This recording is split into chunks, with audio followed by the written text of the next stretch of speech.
அப்படி என்றால் இந்த தேவனை அறிகிற அறிவு நம்மை என்ன சுபாவத்துக்கு கொண்டு வருகிறது? திவ்ய சுபாவம். என்ன சுபாவம்? சத்தமா சொல்லுங்க. என்ன சுபாவம்?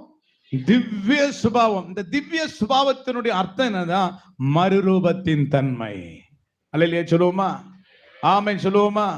கர்த்தருடைய பரிசுத்த நாமத்திற்கு மகிமை உண்டாகட்டும். 2 தீமோத்தேயு புஸ்தகம் 1ஆம் அதிகாரம் 12வது வசனத்தை கூட வாசிப்போம். சீக்கிரமா வாசிப்போம். 2 தீமோத்தேயு புஸ்தகம் 1:12.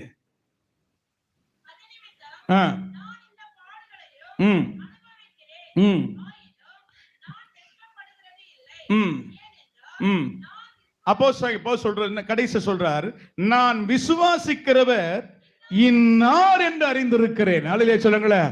அதனால எந்த சூழ்நிலையில் நான் அவரை விட்டு, கிறிஸ்துவின் அன்பை விட்டு என்னை பிரிப்பவன் யார்? உபத்திரவமோ, வியாகுலமோ, பசியோ,